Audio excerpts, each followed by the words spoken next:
nations, they have gone. You are one of the nations, you will go. Allah will not ask you about what they have done. So definitely Allah will ask you what you have done. And that we will learn, inshallah, what are the things that Allah will ask us. So, coming back to this main point, that this book, I don't know how long it will take, but additionally to my efforts, that this book is, though it is found in Bukhari and Muslim, what I have done, inshallah, and that you will learn, inshallah, soon.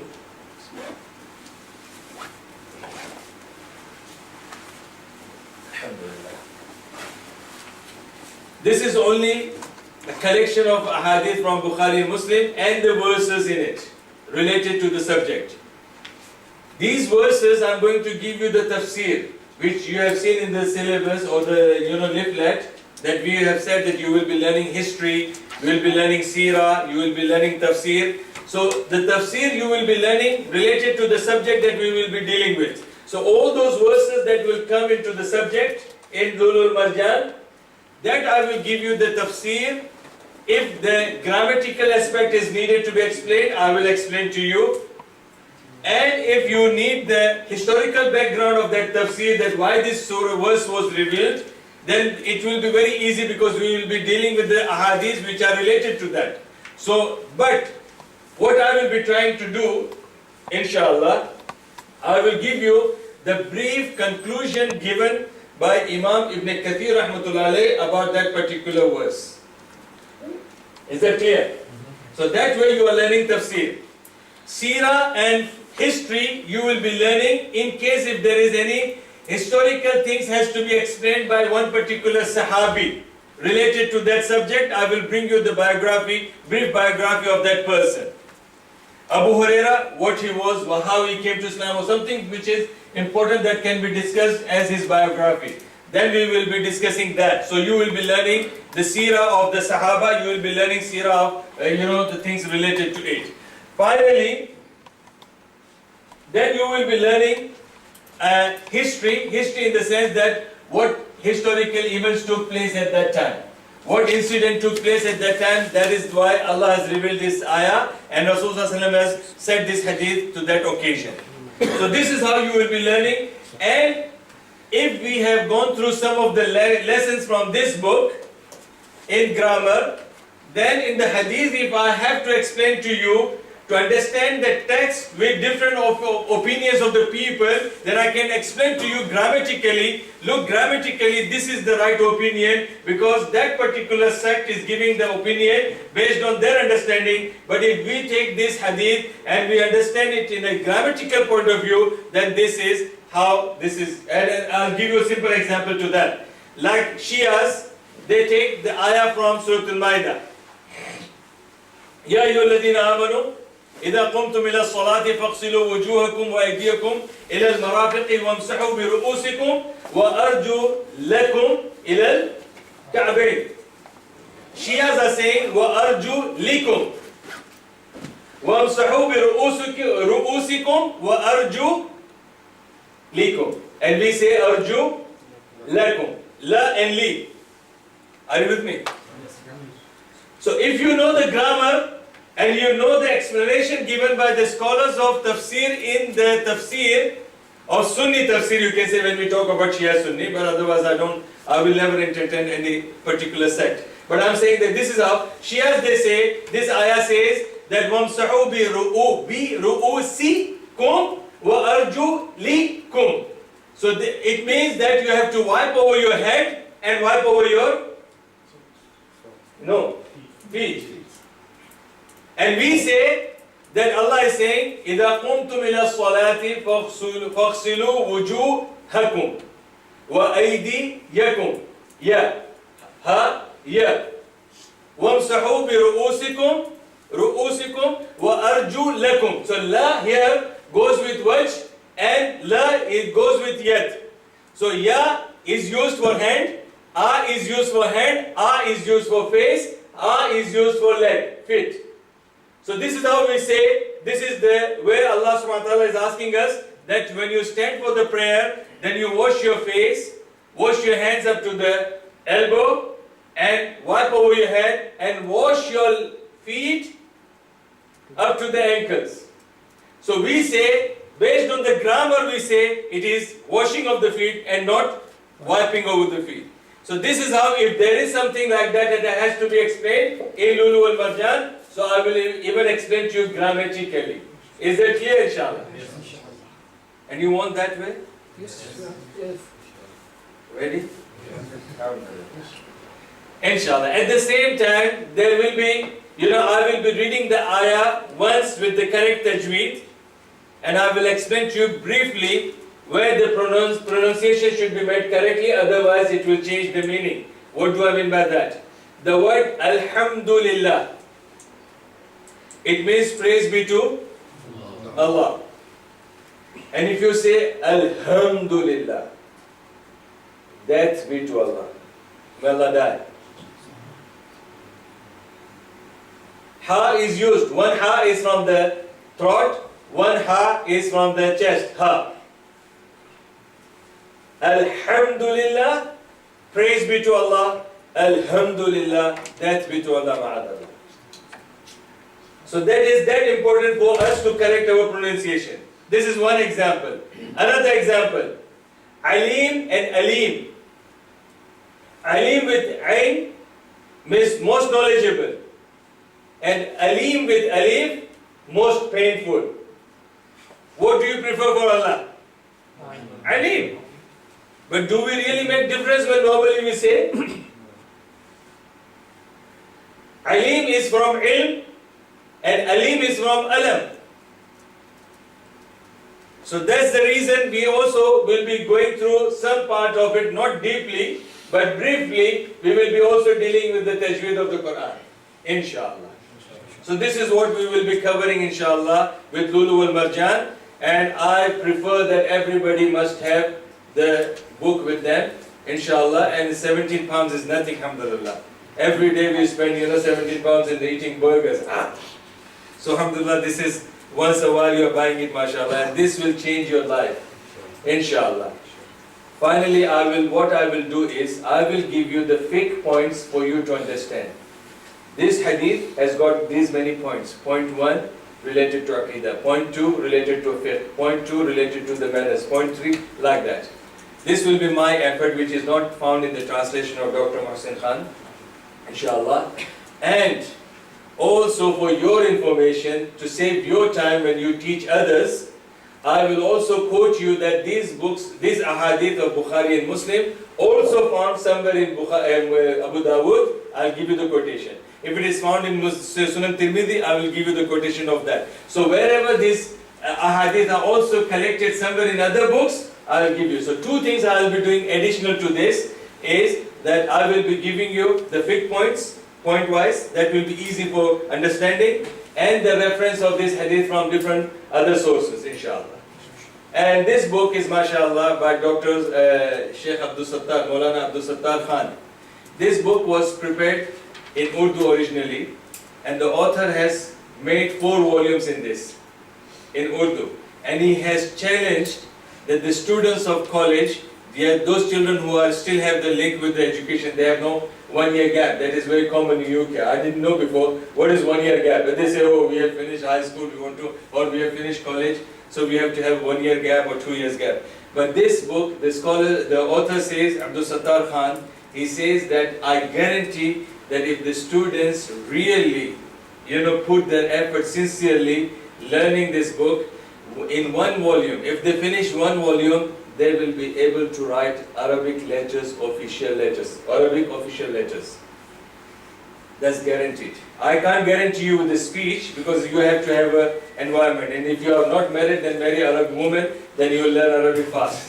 but otherwise, I can't guarantee you that you will be able to speak Arabic with this. No, but I can guarantee you this, that now when our Imam Sahib is reading, Ya ayyuhalladhina amanu ista'inu bis-sabri was-salah, automatically it will click in your head.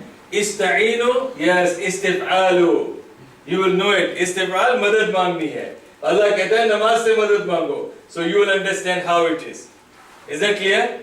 So alhamdulillah, I hope you have understood this. Now if you have got any other question, alhamdulillah, you can ask me.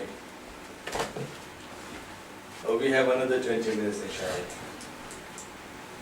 And say, mashallah, don't count the number of cups that I'm drinking. Garam hai? Change color, seat.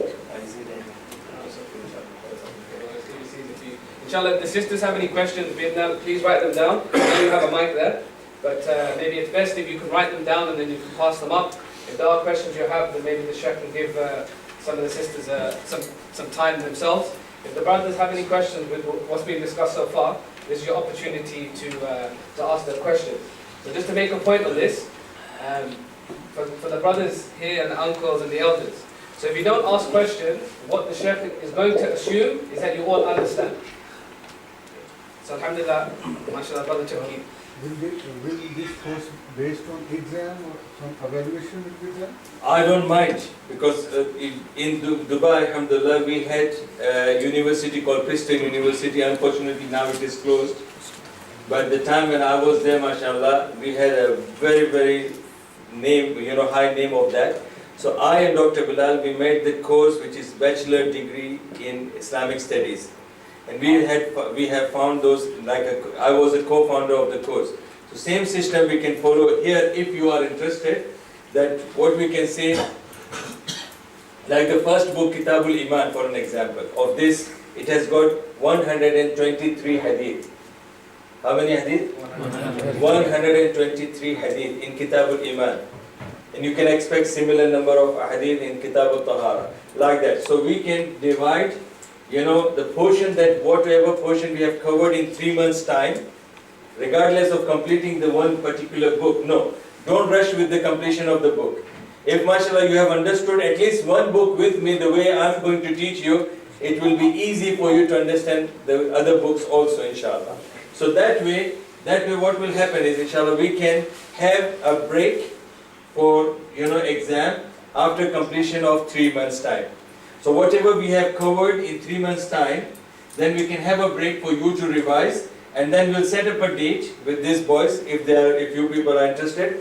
Then we can take your names who are prepared for the test, and then we can give you a copy for that, and you can attend the exam, inshallah. After we have done with that, then inshallah this leader will issue a certificate signed by me that you have completed this course. We won't tell you what you got it, but we will say you have completed the course, inshallah. So the question was, just for the sisters, the brothers asked, will there be exams, or will this be exam-based?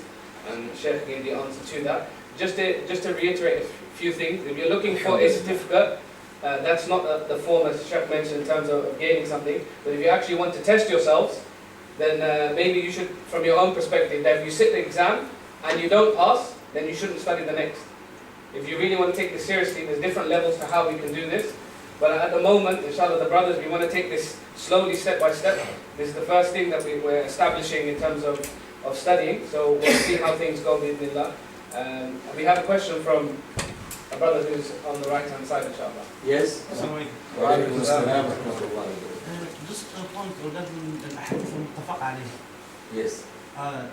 Is it الأحاديث between Bukhari and Muslim, or also from between Bukhari and, for example, Dawood or Tirmidhi, are very similar? Okay, mashallah, I got the answer question. The brother is saying that when we say the ahadith muttafaqun alayh, does that mean that only Bukhari and Muslim, or it can be from Abu Dawud, Tirmidhi or Nasai?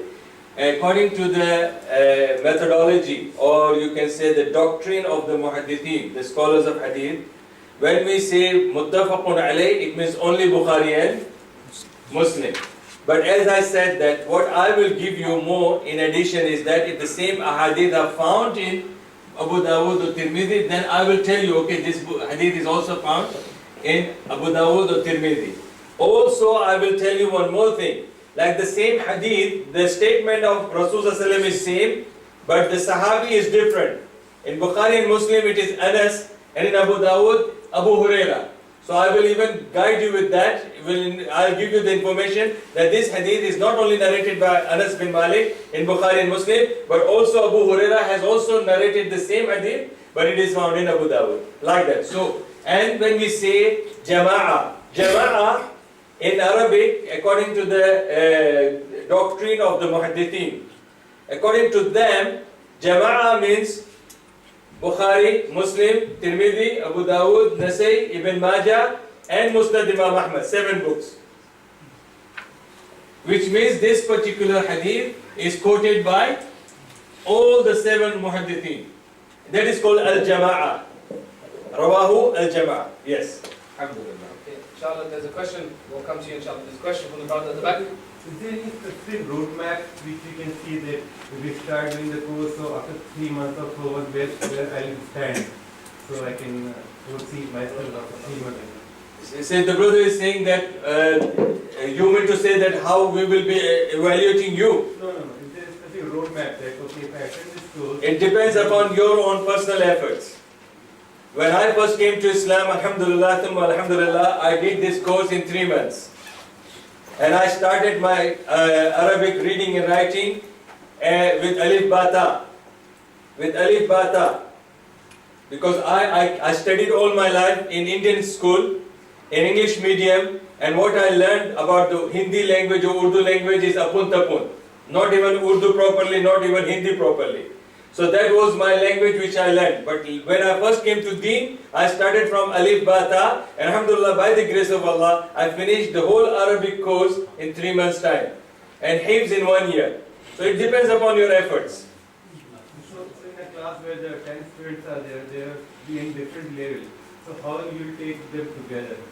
All students will get different level of understanding. It won't make any difference. First of all, the basic level will be same for all of us. In the sense, you are not learning directly from Arabic text. I will be reading Arabic text, and you have the translation, which is Dr. Mohsin Khan's this version, and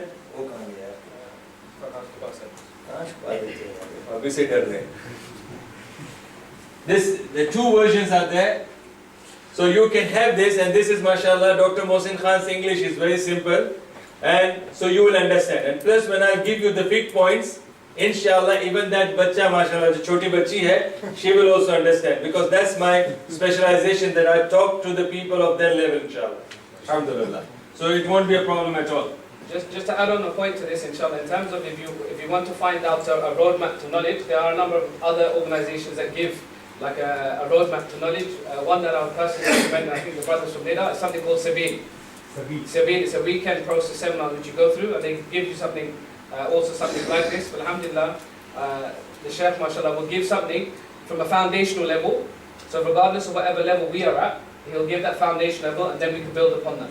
Inshallah. As far as his question was concerned about the evaluation and the exam, I'm little bit scared, because of one thing. When I have another course which is ongoing, alhamdulillah, in Luton, which is about Al-Lubab. It's also a fiqh book, but it is like from all the different ahadith, not only Bukhari and Muslim. So what I did, when I started this is a free course, alhamdulillah. When I started, I had 40 students. And after that, when I conducted one exam, I lost exactly 50% of the students. After that, nobody turned up.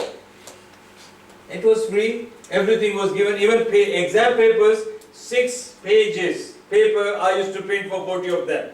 I gave them on my own, alhamdulillah, and Farhad is the one who provided me, mashallah, the printer and the papers. So I used to give that, and after exam, 50% of the students dropped. So I'm worried about this kind of thing. Alhamdulillah, if we are committed to it, no problem. Inshallah, the administration team from Lida, inshallah, will assess this, and we think whatever will be best, we'll move forward with that, and we can tell you in the coming weeks. Inshallah, the brother had a question. Right. Do you have any, how long will it take for us to finish this book? Each week, do we have certain hadith that we'll be studying, going through? See, according to me, the whole hadith is 2006. And we will be only appearing once in a week. And in a year, if we continue, inshallah, if nothing happens, then 52 weeks. In 52 weeks, you can't complete 2006 hadith. Divide in 52, please, if you have got the calculator. Roughly 44 of these. 4 hadith? No, 40, 50. 40, 50 hadith a week. 40 hadith a week is totally impossible. It is impossible. Because at least reading and translation and covering the points, minimum it will take 5 to 6 minutes for one hadith. If it is very, very brief, congested. So it depends upon you. I can just translate, I can give you the brief of it and move on. I can do that. But no, I want you to be, because you people, mashallah, the way Farhad said, and this, my boy, mashallah, he said this. So I want you people to be strong in your knowledge. So there should not be, anything that has to do with the learning of hadith, you will learn it. All the techniques, as I said, the first technique in the fight, look for the place to run. So that's the technique I'll teach you. You can't, no Maulvi Sahib can catch you if you say any quote hadith, Maulvi Sahib nahi pakdega, ye kya, tumhe grammar bhi nahi aati. No, you will be well versed with that, inshallah. So that way, it will take time. How long? I don't know. So there's one thing, if I can add, maybe as someone who, not a student of knowledge, but I try to attend courses and things. And I think when we put limits to what we want to study in terms of how many years and things like this, it puts us in a mental mind block. That we think that, by the end of it, we're going to achieve this. Rather, just go with the flow and say each week we want to learn more and more and more until ultimately you can learn the life. Don't learn it as a subject. I said, make it as a life code. Alhamdulillah. But let's just say for us who goes on holidays, children and all that, if you skip like 2 months or a month and a half, is there any way we can... They will be having regular recording, inshallah. There will be a regular recording from their side, there will be a regular recording from my son, mashallah, my son will be there with me, and my family is there, so they do the recording too, alhamdulillah, in the girls section. So there will be, anyhow you will be backed with the information, inshallah. Inshallah, we're going to be making some sort of portal where everything will be loaded on, whether via the website or YouTube, that every week the brothers that attend, they can catch up with it, inshallah. So that shouldn't be a problem. I have a question regarding to intellectual development. You earlier said that this course is like evidence. Quran and Hadith is a evidence. And the next step after that is to discovering the truth. Yes. So are you, we will be studying the first part, we will be, No, or we will all be together. discovering the truth? Yes, we already got the evidence. Yeah. And now, for your understanding, your level of understanding will be very clear to that, and that what you will discover by yourself. When I'll give you the explanation, you have the evidence, alhamdulillah, and just a logical question. When you are following the hadith, and say the whole world is not following the hadith, on the day of judgment, will you be in trouble or they will be in trouble in front of Allah? They, because you will say, Allah, I'm following the hadith of your Rasul. So you won't be in trouble at all. So this is what you have achieved. So this is what, and there will not be any, I will never ever say anything bad about any particular sect, which I don't want to. Because if we say something bad about, for example, Qadiani, what they are doing, and if I don't have the alternative, then I should keep my sweet mouth shut. Unless I have something real, solid or alternative, then I can say, okay, they are wrong and this is right. So that way, alhamdulillah, I don't want to create any problem for you people. Mashallah, otherwise next time you have to come with the guards wearing protection. So you don't have to be worried about that, inshallah. Just, there's a question from the sister, but before we go into that, something the Shaykh is mentioning, which he maybe hasn't said explicitly, that this is about a mindset. That he wants to create a mindset where Muslims can unite with each other, but with the understanding of the Quran and Sunnah. Because unfortunately we're disunited at the moment. And we're not only attacking ourselves, but those who aren't Muslims are also attacking us. So this is something that the Shaykh is saying, but not so explicitly. So it's a mindset. A sister basically asked a question about the exam, that if we fail the first, then we will move on to the second book. This hasn't been put into stone yet. We may not have exams at all, but if we decide to do so, we will update those who are in attendance today, inshallah. If there's any more questions from the brothers or sisters, if not, what we will do, please. Can you sort these hadiths first from Iman, then Salah? These are very important before we go to far. Our people mostly, they don't know how to pray. The Iman is, they don't know how to believe Allah. They do everything whatever they want in their life. Namaz is very bad. In one masjid, if we go one masjid, they pray another way. If we come in this masjid, another way. If we go to another place, another way. So I am asking if possible, please can you make from this, like from Iman and Salah. Important. Can you sort out these? Shaykh has already sorted it out. Because the first book is Kitab al-Iman, the second book is Kitab al-Tahara, the third book is Kitab al-Salah.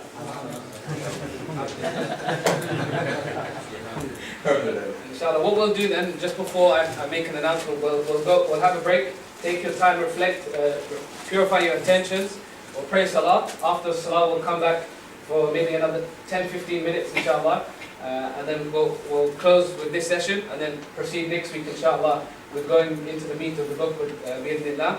There's an event taking place tomorrow, which I have a leaflet here. It's Harrow Muslim Welfare Society. They want to set up like a death committee which people pay into, and then there'll be benefits from that. So for example, you pay the fee of £80 a month, and what that entitles you to is £80 a year, apologies. And what that entitles you to, if someone dies in your family, or you die, that will cover your burial costs. So it goes into a kitty. So to explain this more, you can come and speak to me. It's only for Harrow? Yes, unfortunately, sorry. Not for me? We may make an exception for you. But, so inshallah, please do come. Tomorrow it's at 6:30. It's in a community centre which is called the Jasper Centre. It's the old magistrate court, and it's right next to the main masjid, the big masjid in Harrow. There will be some leaflets lying around, and inshallah we'll make sure there's some for the sisters. Jazakumullah khair for all the brothers. Okay, no problem. This is the CD for Lulu al Marjan. This is the CD for Lulu al Marjan, but it's not available here. You have to order it from, Darussalam in Dubai. But this is where it is, mashallah. The Arabic is there, English is there, the references are there from Bukhari Muslim. Also, it has got the points and everything. But if you don't have the access to it, doesn't matter, as I said, that I will be following the same sequence the way it is. But if you want to have the access, as some of the students, if they want to have it, this is called Al-Bayan, which is same as Lulu al-Marjan, translated with Arabic and English with complete reference in it. So Al-Bayan is available in the Middle East. You can have that, inshallah. Inshallah, in terms of the break, inshallah, we'll go for a break, but one thing, finally, my last announcement, inshallah, is in regards to if you have any questions, please do ask a question, because cure to ignorance is questions. So however stupid or silly you may think your question is, it won't be. One, because you can clarify with yourself the answer, and someone else I'm sure will also have that question. And we're all here, including myself, we're saying that we're at the foundation and the very basics. So we're all here on the same playing field, inshallah, so don't be shy. So make lots of dua also for the sheikh and his family for travelling down and giving his time. Again, for the Masalla, for allowing us to utilize this place and make dua, and also for the brothers within Nida for organizing all of this. Jazakumullah khair.